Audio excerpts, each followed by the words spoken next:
right, we're live. So today, Craig, we have a guest, and this is going to be highly technical, okay, or highly technological, maybe not technical. And I want to introduce him because he came to Summit. He and I connected over Twitter because everyone tagged him that I was looking for an AI specialist to come into my practice to look for inefficiencies and audit my processes, because I know that that is the future of where we're going. So he and I connected. He came to Summit. He came to my practices, and now we are friends. He's made me shoes. He's made you shoes, Craig. I know. I've been kicking him around. And anyway, Shreyas, you made a big impact at the Summit when you were there. You attended kind of my quote unquote AI presentation, which I felt like I had imposter syndrome the whole time I'm in that lecture, because I'm like thinking to myself, like, he's listening to all these things I'm saying and he's forgotten more than I know about AI. But anyway, you made a big splash, man, and made a bunch of contacts with a lot of bulletproofers, and we're just glad to have you in this ecosystem. So I thought it'd be a great thing to increase the awareness of AI to our listenership, as well as kind of, you're going to be speaking at Summit 2025 in Orlando. I think it's just part of our mission is to really encourage dentists to become bulletproof through systems, processes, technology, all the things, right? We always say, Shreyas, don't bring a knife to a gunfight if there's one, and dentistry is getting more and more competitive. So anyway, bud, well, sorry for the long intro. Welcome to the show, and welcome to the pod, and we're glad to have you. No, glad to be here again. The Summit it was a life-changing experience for me too. Again, I think, I spent all day talking to dentists, working with dentists. And then when I went into that community, into your family, I was like, oh my God, these are like the dentists who have the right mindset. They're just like thinking about the future. They're thinking about how to grow their practice. I mean, I was blown away by the energy. I mean, not only was the Summit, it did involve non-dental stuff, just thinking about how to take care of dentists as humans. My mom's a dentist. That's how this whole thing got started. And I was like, man, I wish she had this 10 years ago when she started, right? I wish someone was thinking about hey, how do you take care of yourself as a human? Because that helps you take care of yourself as a dentist, which helps you take care of your patients, which is all she's spent her whole life doing. So I was like, I love the Bulletproof community, and I'm so grateful you guys have welcomed me into it. And I'm glad you like the sneakers. I'm glad you like the sneakers, for sure. Yeah, man. My kids were jealous when I got home because they're all about the kicks in my house. I'm going to need a new closet for my shoes, but they were a welcome addition and super cool and obviously custom. So thank you. Craig, what say you? Oh, he says nothing because he's muted. You can never have too many Jordan 1s is what I think. You can never have too many pairs of ones. Are they Jordan 1s or Air Force 1s? First off, they're Air Force 1s. Well, whatever. You can never have enough retro Nikes. Leave me alone. I'm very happy. And thanks for getting my size right, Shreyas. Appreciate that. So Shreyas, as I was kind of talking about first off, thank you for those compliments about the energy. I agree with you. We always say that our most recent Summit was our most favorite, but Craig and I offline have said to ourselves, it was probably our most fun because of that energy, because we had Uchi, and because we were kind of talking about, a lot of health components and energy components. And, we've launched, I don't know if you listened to the podcast, but we launched kind of a BP health component because we just feel like dentists are abused, and you have real data in your family life that your mom kind of has done the same thing, right? We risk it all and our health becomes a consequence of trying to succeed in this quote unquote gunfight, if you will. Yeah. So anyway, thank you for that. All right. So here's where I want to go with this pod is basically assume that people understand things from a level of there's Chat GPT and it's fun and it's cute, but you're in it all day long with your company looking for how to increase efficiency. That's why you were kind enough to fly out from San Francisco to Atlanta, from Silicon Valley to Atlanta, and basically spend a couple of days with me just ideating and looking at solutions and where can I fix some efficiencies. Because Craig, you maybe I quote you with this all the time, but you say that, Tony Robbins says that, you have to be continually innovating in marketing. And that's what the job is of an entrepreneur. Right. And so if I said to myself, if I don't keep looking at this stuff, right, and keep innovating with technology, then I need to hand off the reins of the company to someone who's going to, because it's negligent, in my opinion, on my part. And this is just speaking for me.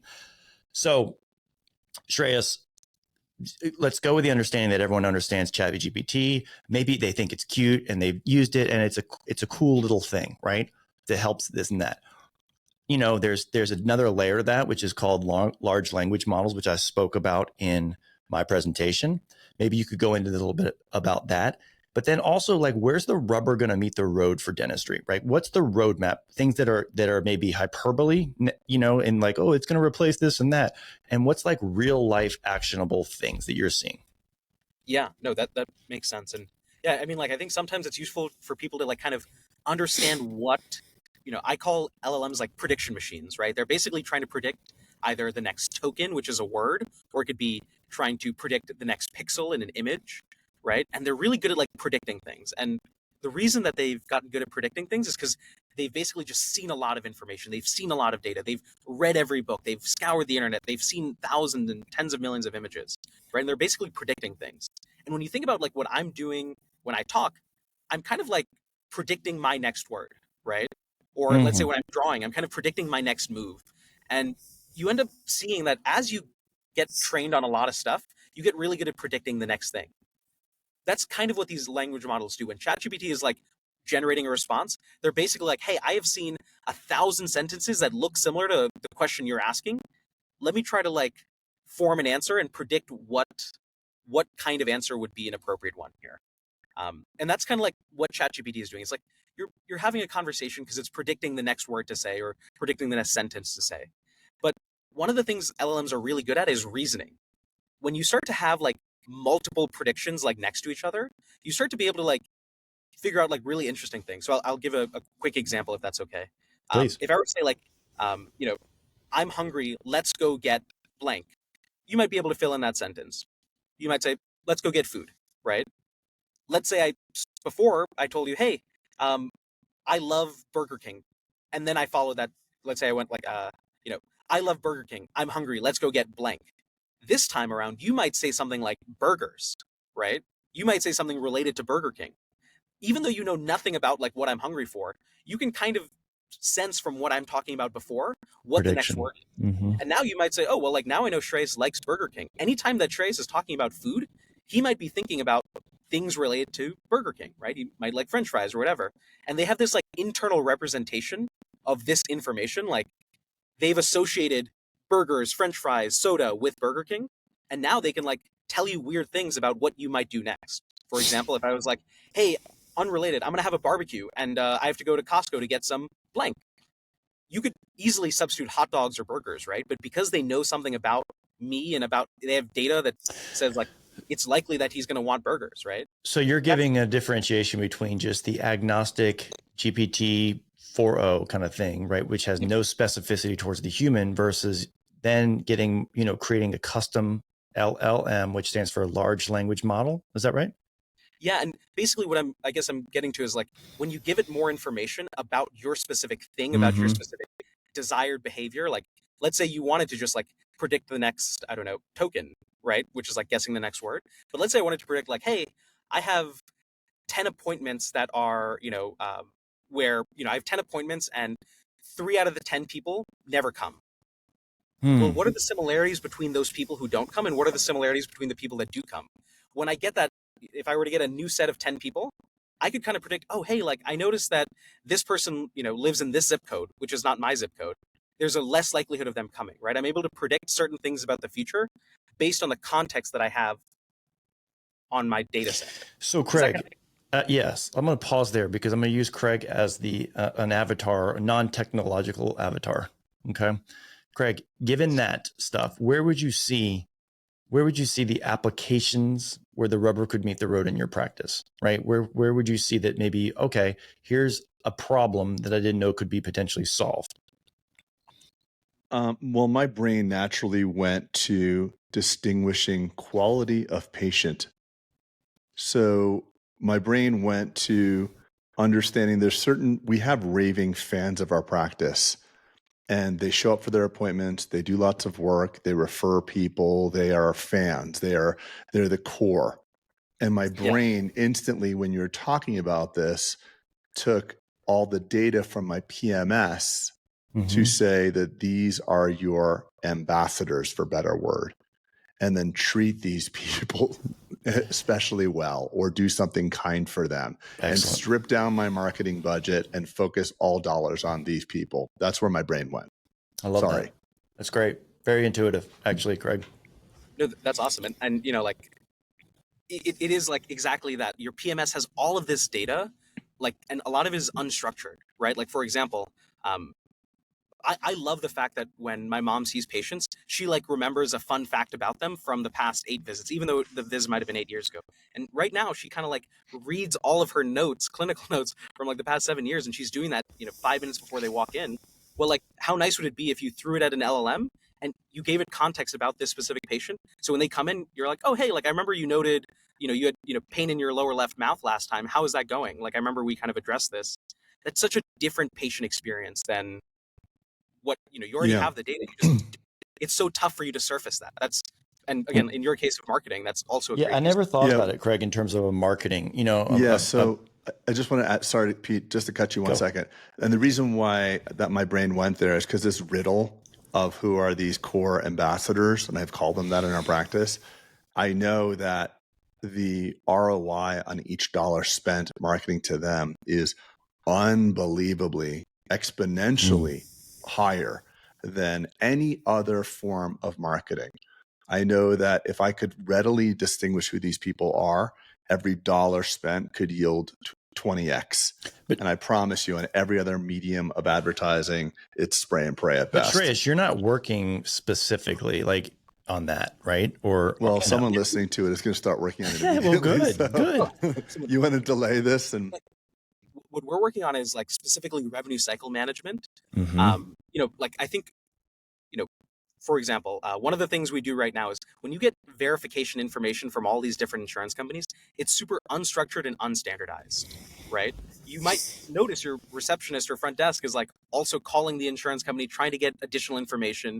Everyone says that they're doing verifications, but you usually get like 30 to 50% of the data you need. And what ends up happening is the receptionist is navigating to the insurance portal, typing in all of this information and getting it.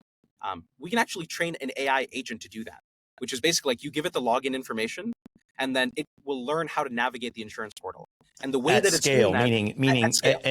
So it's not, I don't know the word I'm looking for. For instance, if a human is doing this, it's 1-to-1, right? Meaning one process has to finish before a new one can be started. And I think with your tech, it allows it to kind of like 25 things could have happened simultaneously. In parallel. Yeah, exactly. In parallel. Thank you. That's what I'm looking for. And I think, like where that's really cool is like, if you think about what I was describing, where you're predicting, you're basically teaching the computer how to predict the next step of how to use a computer, right? Oh, like I log in here. Okay, now I see this screen. What is the next button I should click? I kind of predict the next move. And it's really, really robust that way. It's really robust. Craig, this is the first time you hearing this, but I have we have integrated with Shreyas' stuff, and we are piloting a program here at ADS, and for us, a pilot for us. And it's been crazy. The exposure of redundancies, the efficiencies we're going to experience, just so much more streamlined. I'm really excited. And Shreyas, you spent an inordinate amount of time with my team, and I really just want to acknowledge you publicly for that. So thank you. Of course. Very good. I think a lot of people are worried like, oh, hey, like, what does this mean for my team when I automate things?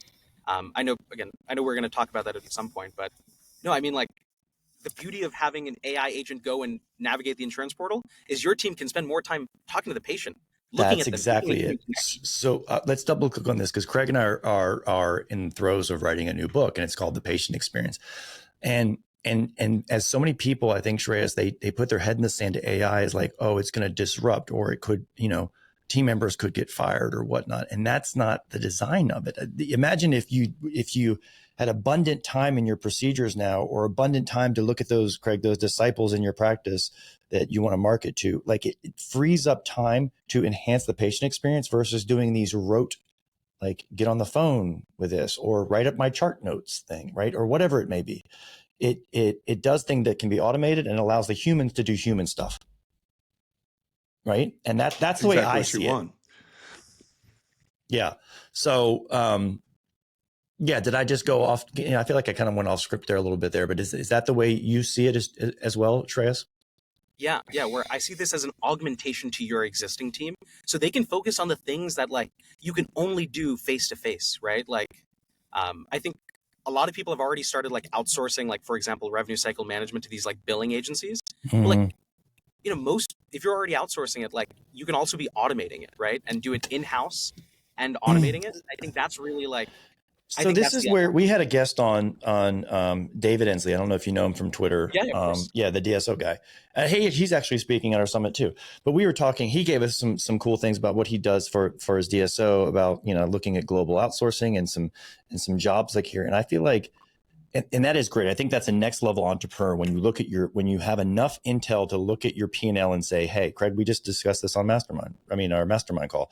When you have enough intel to look at your employee cost as it relates to a percentage of your top line revenue or profit, right? And so a next level entrepreneur looks at that and says, hey, I'm too high or I'm too low, right? If I'm too low, yay for me. I have some room to bonus and be discretionarily, the good guy. If I'm too high, means I'm not operating well. I'm not being a good operator with that. I'm not being a very good steward of the inbound revenue. And so where I think so David's taken it to the place, Shreyas, bear with me, of, all right, let's look at some global talent to do X, Y, or Z, whether it's a CMO or Craig, what were some other examples he had? Maybe a call center thing, I forget. But like, I feel like that's a great thing, but AI is in the same thing, meaning you're just looking for cost efficiencies. Help me out. Get me off this ledge here. What I'm trying to say, I'm not saying the objective is not to get rid of people's. Yeah, you're not looking to. I think it's really important to look at this. Like when you look at any industrialized process, there used to be a person that used to plant the seeds and pick the corn and all that stuff, and food was super expensive. And the reason why we have had global famine is not because soil wasn't good. It's just we didn't have industrialized farming. Good. So modern farming techniques have allowed us to have population growth and stable nutrition. So this is the same thing, in my dad's practice or Shreyas' mother's practice. It's your mother, correct? Yep. There was a person for every single process. And now, just like there's been industrialized farming, there's going to be industrialized processes within our organizations to create operational efficiency, which is actually a great thing for our team, because that allows, if you're like most of us in the Bulletproof Network, we actually have agreed to spend a certain fixed amount of our operational profit as team expenses. So if we have a tool like this that allows us to drop dollars to the bottom line, it means more income for the humans. When the AI works well, you don't give it a bonus. It doesn't need a bonus, but when the AI works well, your team gets a bonus. So I think, what's his face from Pearl Ophir. Sorry, Ophir. Yeah. Ophir is a good buddy of mine. Hopefully he forgives me for this. But he always says, like, it's not that AI replaces radiology, but it replaces the radiologists who don't want to use AI. So autopilot just made workload management better for pilots. It didn't take away the pilot. So now you can focus on looking at the turbulence or whatever. You don't have to physically fly the plane. And that's what we're talking about the practices. There's certain things that don't matter if your human doesn't do it. And it creates more opportunity for those that want to use that tool. So for whoever's thinking of this as an obsolescence tool, they're really going about it the wrong way. Well said, Craig, by the way. Go ahead, Shreyas. What were you going to say? There was this office manager I spoke to this morning. She, basically right now is posting these payments. So we have this thing that allows us to basically like read an EOB or like an invoice and is like parse it and read it and understand it as a human would, and then write it back into your practice management software. So this is very, very helpful for a lot of practices, right? Because they're just inundated with payments, have to do this reconciliation and posting. This office manager, I think she's in Pittsburgh.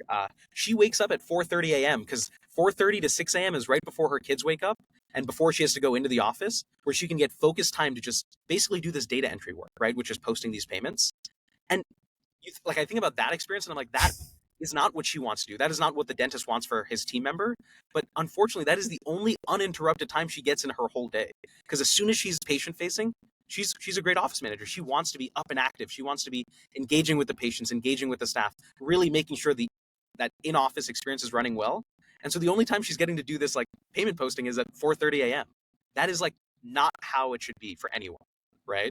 And I understand because like I've been in the practice myself. I've worked there. Like I understand patients are coming in and out. People are coming in with questions. You don't have that unfocused. It's too busy at that point. Yeah. Exactly. And so like, if she's, Liz is fantastic. Hopefully we can take that work off of her plate so she can like, one, sleep in and like wake up her kids and like have a good time in the morning. But when she's in the office, she's present. She's not worried about making all of these payment posting before payroll. Well, look, and Liz doing that, not disrupting that process for her, Shreyas. Liz burns out in 6 years, right? And hates her job and becomes some apathy towards why did I have to do this person? And now, like, you may have created longevity with this human, and happiness with their job. So that's awesome. I look at kind of 4 areas as a practice owner there's 4 bottlenecks that I am looking at personally in terms of what I see AI potentially solving. And I'd like to hear your thoughts on this, Shreyas. One, of course, your business is focused around it, right? The RCM, or the revenue cycle management aspect of it, insurance verifications, insurance payment posting, things like this. And there's more to what you do in your wheelhouse.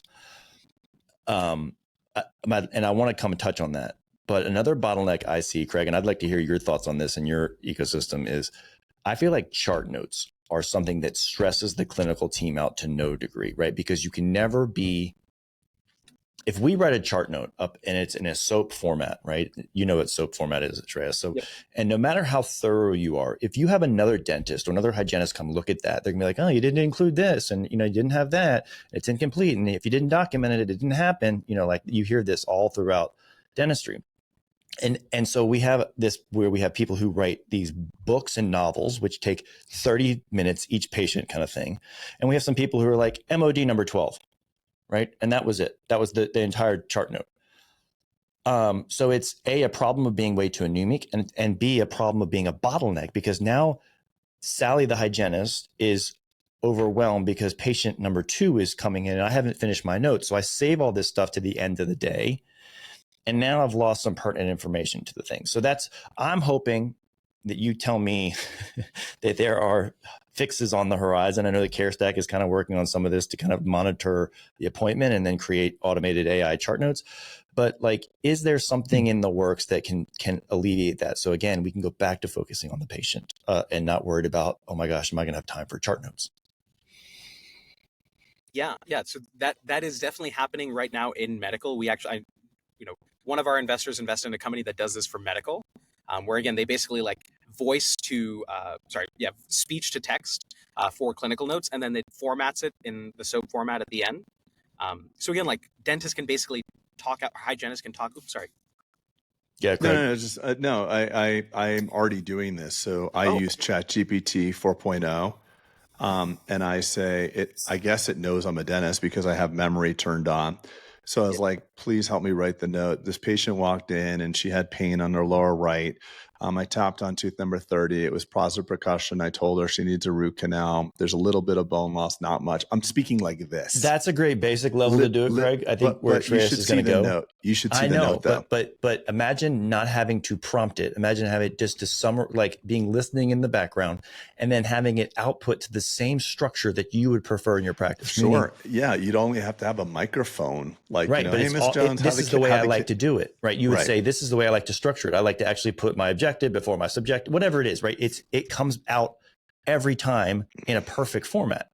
No, right? I think it's amazing. It's amazing. Okay. And, so, and Shreyas, all I was ahead. saying is that with the 4.0 that I'm using right now, I know it's rudimentary. I have to go in and prompt it and it's not listening. It is absolutely amazing to me that from that just random casual conversation, how it put it in bullet points and I just literally copy and paste it. Awesome. I say, I talked to a patient about a bridge, but she doesn't know about, having her teeth connected and wants to be able to floss. So I talked to her about an implant. It's always better to have 3 individual teeth. Patient really doesn't know what she wants to do. So she's going to call back. And then it's so beautiful. But yes, if I was mic'd and I said, okay, about to walk into patient number 1, Sally Jones, and then wait. Well, let's pause on this for a second. Shreyas, sorry. I know you're wanting to. So Craig, you could do the 4.0, just open it up and do that.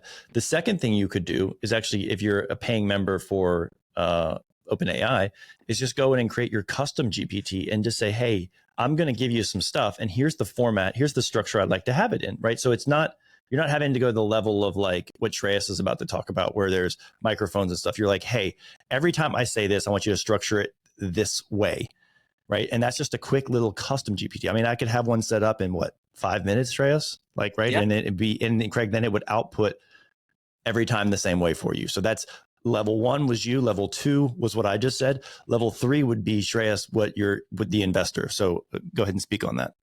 Yeah. And so basically, instead of you like clipping a mic, you still use your phone and you basically just speak it out. You pre-configure templates. So kind of like you're doing some prompting in the back end. But, a lot of the tough thing with AI is like you can get 80% of like the job done very quickly, but it's like last 20% of perfecting it to make it reliable and robust. So that way you could like trust it consistently. That's the hard part.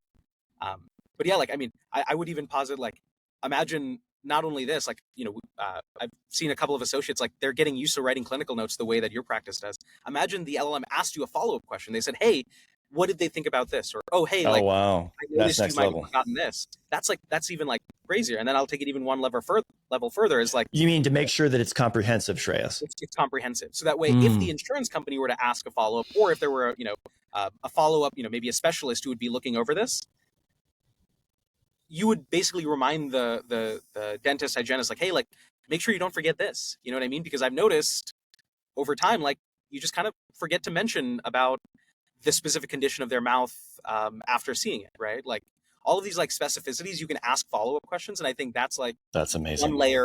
one layer on top. But the area that I'm really excited about, and again, I'm biased because I do like revenue cycle management, is like a lot of times clinical notes like can make or break a approval from the insurance company. A lot of times, like you don't have enough documentation, or they ask you to spell like this magic. I call it like Harry Potter. The insurance company expects you to know like the magical spell to get the insurance claim paid. And like, how the heck is a dentist supposed to know what the magic words are? Well, right? isn't their job to delay, not pay kind of thing? I mean, Isn't that the role?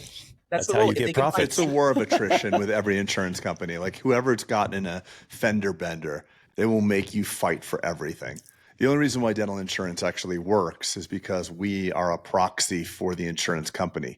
You go on Aetna Dental, there's nowhere to write a bad review, but on Jones Family Dental, the Aetna provider, they torch them. Right. So if you have a business where the customer reviews another person and not you, it's a winning formula. Every time you piss somebody off, they write a different review for somebody else. It's great. That's the only reason why they exist. It's a war of attrition.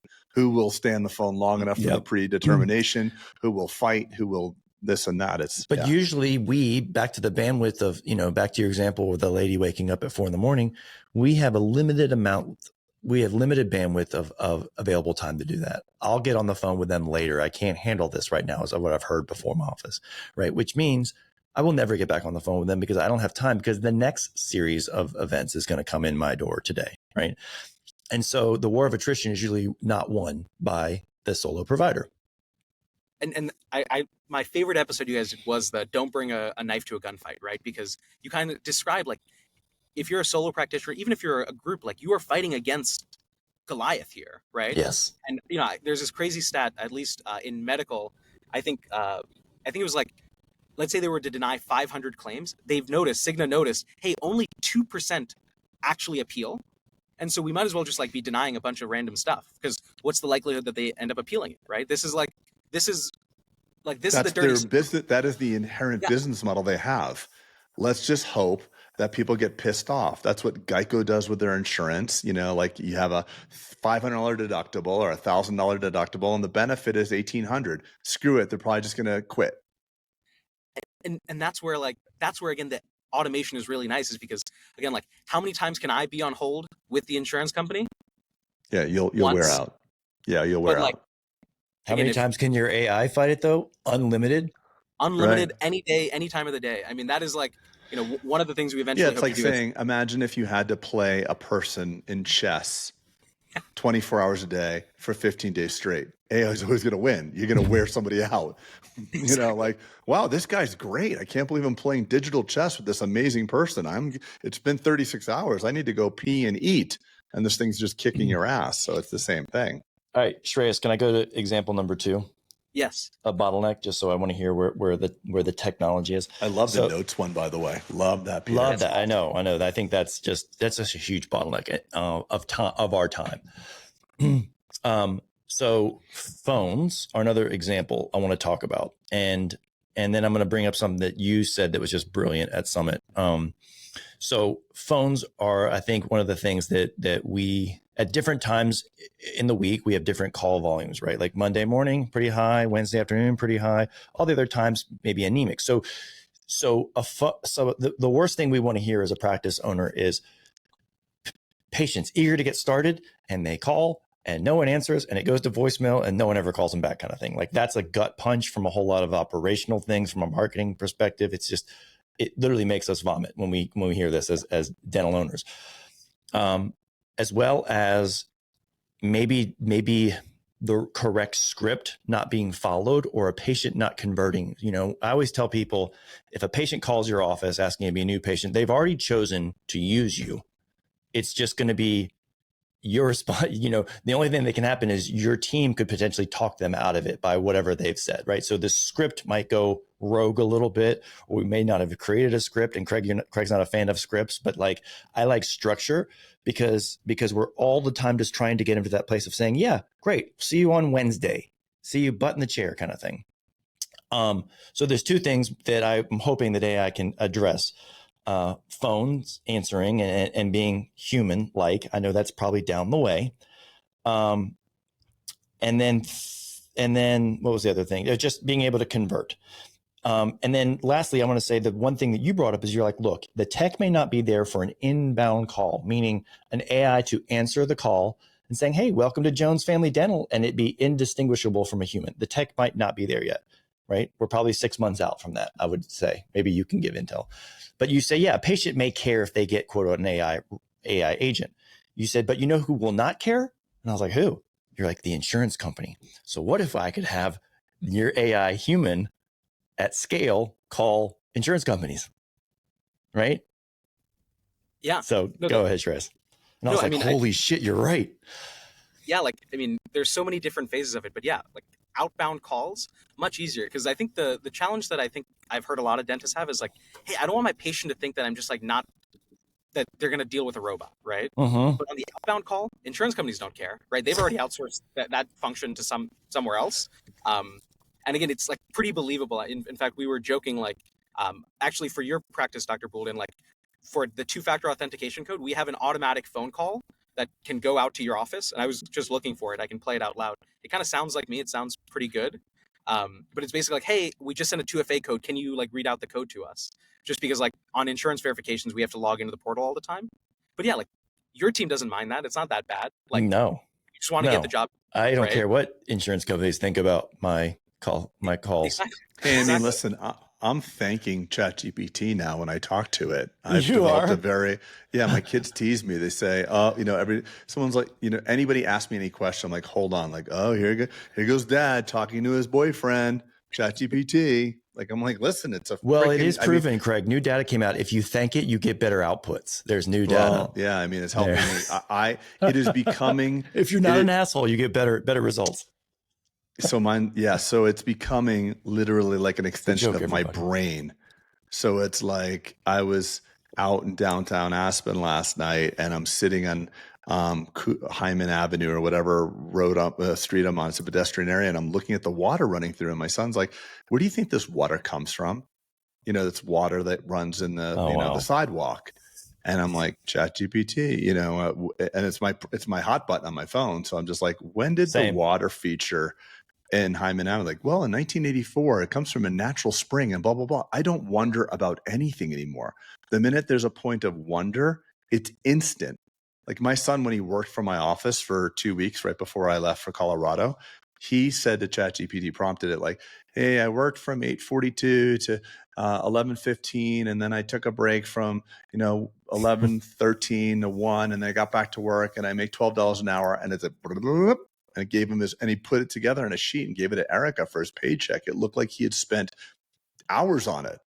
So, I mean, you bring up this point that people aren't bothered by, the insurance company's not bothered by a robot. I think we're just early days, and we're all going to be thanking our robots. Oh my God. Funny. So when You're it's right. like Jones Family Dental, nice to hear you. You don't give a F if it's a robot or not. Like, thank you so much.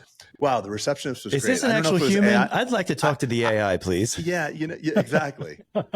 Sounds like you're having a bad day, Cindy. Can you patch Sally, me into the AI? Sally, you stink today. Can I talk to your robot, please? Yes, your robot's so no. I don't care. It's like the Matrix. I want to eat the steak. Give me the pill. Right. What's that blue pill, red pill, whatever? Remember when people, when we started doing like patient communication via texting, I was shocked at how many people preferred that. They were like, just text me. Like, I don't want to deal with more humans. I'm, like some of the patients, like, I deal with humans all day. I just want my appointment scheduled. Human beings are messy. I want and nice service. I don't care if it's a damn robot. Well, you're saying messy, this like psychological. We bring our baggage or bad day or good day or whatever. Tone. You can, the human language, interaction is so complex. We think it's just words, but if your receptionist is having a shitty day, even if they say all the right things, the pausing, the sighs, the breathing, it leads to a bad experience. Shreyas, back to your text me, they've actually done studies on this now. And I think this was kind of exposed after COVID or because when we had to do, lack of human contact, we found that people preferred that. So like the new trend in dentistry is like receptionless dental offices, right? Where there's not a reception person, you go check into a kiosk, and there's data that proves that people would actually prefer checking in on an iPad than they would human. Let's take a real world example. I have a lot of meetings at Starbucks. So I show up to Starbucks. I sit down with the person that I'm meeting. I pull out my phone. I'm saying, excuse me, I just want to order real quick. It knows what I like. It knows I liked exactly the 2%, blah, blah, blah. I just reorder my drink. I don't have to stand online. I'm not tipping because you always feel bad when they turn the screen around and it's like 20, 30, 90% tip. You know how it goes, or whatever it is now, 50, 70, 140% tip, I guess it is now. But I don't have to have that. I just reorder, and I'm still sitting with my guest, the person I'm having a meeting, and they call my name when it's ready. I just skip the line and everything. So net, it's so much better. And I'm a social guy. For an introvert who hates people like you, Peter, it's amazing. That is not for me true.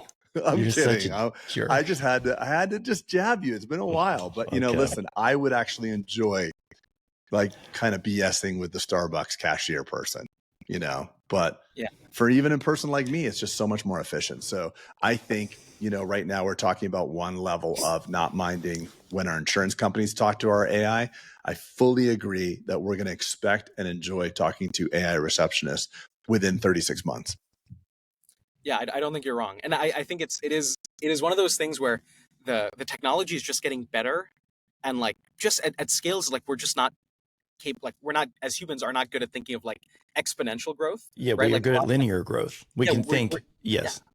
Yeah, we're good at forecasting linearly, but when we look at these technologies like, 3.5, GPT 3.5 versus GPT 4, like I remember watching and being like, oh, this is not just better, this is 1,000 times better, right? Like that's the exponential growth in quality. And again, like I remember when, for our like AI voice for the 2FA codes, people thought that was me. Like, and I was like, it was crazy to me that they probably wouldn't have been able to tell. And in fact, they kind of liked how direct I was. I was just like, hey, did you get the 2FA code? Yes, no. And it is a different social paradigm. But I think in your case, like the fact that the barista isn't like typing in numbers, looking down at the screen, like ferociously, like thinking about 1,000 things, allows her to look up and ask like, hey, how is your day going? And really mean it. Like that human connection is there. So when you want it, it's there. Not like, oh yeah, like, I was a receptionist in my mom's office. Like I would be having a bad day just because people would be calling the phone, which is my job. Let me ask you something about the tech. Actually, Shreyas, just a 30,000 foot view. So I always talk about in medical, I always use a term called a half-life, which I don't know if they use that. It basically is like from the dawn of time to now, right? What is the amount of time? What is the half-life that's going to have to exist for that corpus of data to double, right? Because things move fast. And so I think in medicine, it's like, I don't know, 3.5 years or something, right? It doubles, kind of that corpus of data doubles every 3.5 years. But in a situation like this, where you have machine learning, and technology begets faster technology, begets everything builds on itself. Like, what is the half-life of something like this? I know that's kind of a hard question, but like, when do we have Jarvis is where I'm going. Like the AI Jarvis. Yeah, timelines are tough. I always say like victory is inevitable. The timing of it is uncertain. Okay. It is inevitable. The question of timing is harder. I think, you know, when I first experienced, I was playing around with like earlier versions of GPT before it became super popular. And I remember it wrote, GPT-3, this was like 2018, 2019. It wrote me a rap, and I really did think I was talking to Jarvis, right? But then my standards for what intelligence looked like increased because the models got better. And I remember like, as we kind of think of like what our bar is for human intelligence, it just kind of keeps on getting higher, right? Like, I would say like when I talk to ChatGPT, I really do think it is like Jarvis, right? But that's like is there something called the Turing test, right? Yeah. So yeah, like the Turing test is basically like, hey, could you talk to if you had two people, a human and a computer, could the human not realize they were talking to a computer? Would they think they were talking to a human? I think like we've kind of like met that. We've And passed that. Yeah, we've passed that. And it's but kind of we like haven't met the second layer, which is, I guess people talk about AGI, right? Which is, can you kind of talk about that? Yeah, so AGI is kind of like artificial general intelligence. In the case of LLMs, like they're almost like the smartest toddler you'll ever have. Like they know a lot about everything, but they don't know how to do specific things, or they don't know a lot about a very specific thing because they're kind of just like directionless experts, right? In order for them to be able to be good at a specific thing, you have to kind of teach them. You have to give them examples. AGI is one of those things where it's like, I could just have a general machine that could do anything. The same way a human would like open up a website and be like, I've never used this tool, but let me figure out how to use it. That's AGI, where like right now, I am teaching a computer specifically how to use an insurance portal. That is a very specific task. That is like, I don't know how many examples I would say, like, let's call it 500 examples. I need to give it examples and teach it how to do this one thing. Eventually, AGI is kind of like, hey, I don't teach it how to use an insurance portal. I just teach it how to like use a computer. Actually, I don't even need to teach it how to use a computer. I just give it a computer and say like start, and it'll figure out how to use a browser, for example. Wow. And the early day, I remember it was maybe like 2020 when I saw this. The earliest examples of this where they would have computers learn how to play video games, and they would tell it nothing about the video game, and it would just start learning how to play it after a bunch of trial and error. And they got pretty good at playing video games. And I was like, that's when I was like, this is what I want to dedicate my life to. This is awesome. This is awesome. So where is the product suite, for lack of a better word? Like, let me understand, because it sounds to me, and again, I'm just learning about, what you and Peter are doing. Obviously, you have this RCM aspect to your business, but why could it not, where does it go? What's the scope of services of what you envision? What are you trying to create long term? Yeah, by long term, let me be focused within 18 months. There you go. Yeah. I think on the technology front, like I want to so basically from verifying the insurance, like we pull data automatically from your PMS. We verify that patient's insurance by going to these portals, navigating these portals, getting all the data, and then inputting it into your practice management software. Then we, right now we have humans who will actually like go and like submit the claims and do the attachments. I want that to be automated as well, right? Where we can actually do analytics and say, hey, like for this specific payer, you should attach these things. Hey, you're missing a medical necessity letter from the primary care physician. Let's automatically send that. I don't know if that can happen in 18 months. I'm kind of ambitious there. But yeah, basically that from claim submission to claim appealing, where we're, for example, for Dr. Pecora right now, I can tell you the most common reasons he's getting denials, and we can kind of pinpoint why these claims are getting denied and maybe what we can do about it. And then finally on the payment posting, which is automatically writing back into the practice management software. This is like basically the end-to-end RCM process. I think where we like really want to go, not only in the 18 months, but in like life, is something you mentioned before, the decentralized DSO, right? Yes. Can I give a little? Well, we mentioned that when you were in town, when you were in my office and we sat around and ideated, and I said, look, whenever Bulletproof does a DSO, if we ever do one, that I want it to be kind of the first one that is like AI function first, right? To really find those efficiencies with tech. And so, yeah, you can expand now. Yeah. Like, one of the things that we continually hear is like most practices, even the best ones, have cash flow challenges, right? where, you might be doing a service today and getting paid 30, 45 days from now. Like the world that I imagine is like, if we know data about this claim and we have historical data, we can probably predict what the likelihood of this claim being paid out is. And we can lend you that money at a much, much better rate than anybody else in the market. Because again, we have all of this data about this claim. We have all of this data about your practice, and essentially allow you to get paid instantly. That is like, Craig, I want to give you a little more context. Sorry, Shreyas, to cut you off. Yeah. So we were talking, it evolved into crypto because Shreyas and I think we're talking that way, and all smart people are in crypto. So, so it evolved that way. And I said, it's just funny how like we talk about, hey, in this DSO world dentistry, hey, have you centralized all your services? And have you done the things of like legacy banks and put everything in one location? I'm like, what? But in crypto, everything is decentralized. All the nodes are around the world, and that's what gives it strength. And I was like, and so Shreyas kind of brought up like the future is kind of in like decentralized, autonomous processes, if you will. And I was like, wow. Well, sorry, go ahead. No, that's please. It. Go. Well, I mean, taking another layer back from the decentralized DSO concept is look at the centralization of funding. So going all the way back, Peter, to 2017, our comments about, the tokenized DSO, the fractional investor DSO. So like we have these events, Shreyas, where it's like you sell 51 and 99% of your practice or 100%. It's a very draconian move for someone that just wants a little bit of investment. So a decentralized investment mechanism as well, where everybody could own a piece of everyone's practice. The whole theory behind Bitcoin is that, if you're in Uganda and you don't have faith in the currency there, you could have an opportunity to invest. Well, it's just interesting that there's convergence of like methodologies of technology. Of course, right? There always is.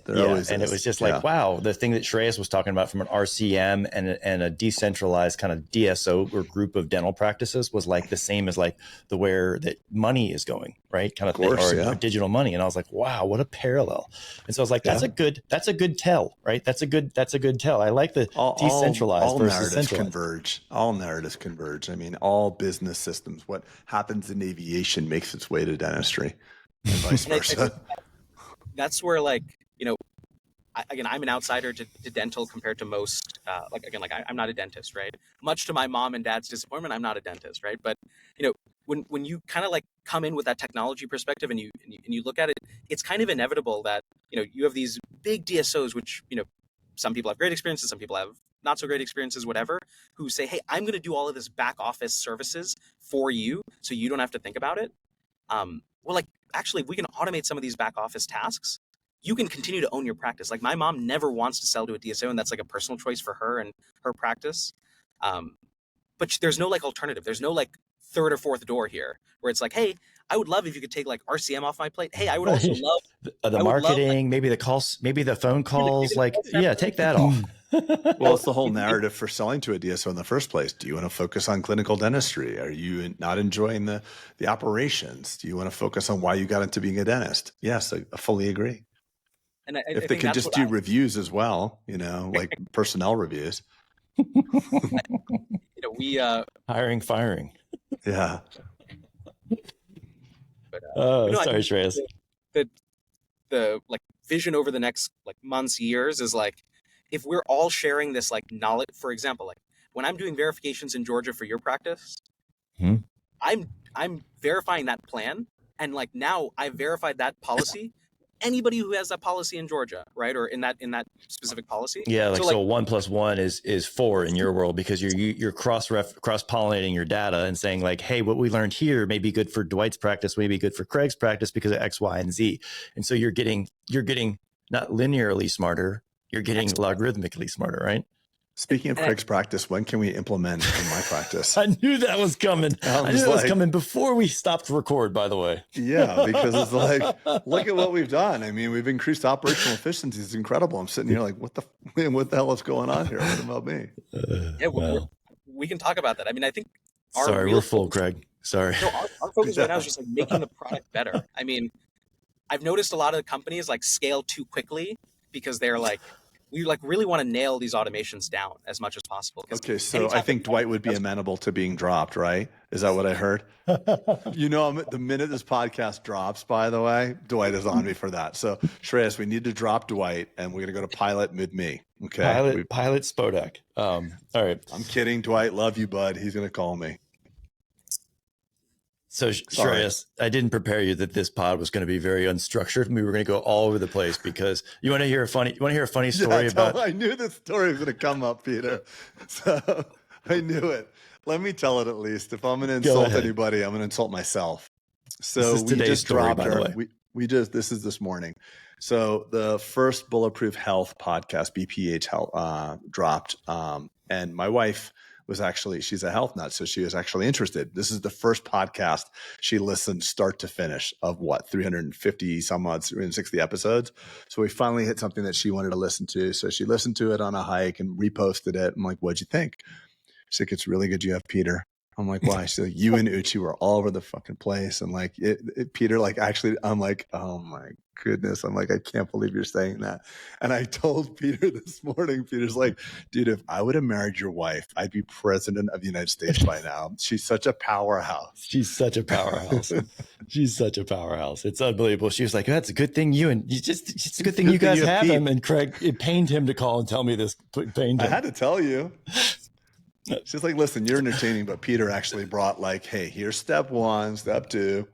Yes, just Shreyas, that's the running joke is that like, I want the 1 through 5. Here's the steps you want to go through. And Craig's like, yeah, but what about the vision? And how do you feel about this? And like, can we create something new? I'm like, just do the steps, So anyway, you're probably as an engineer, I guess you are an engineer technically.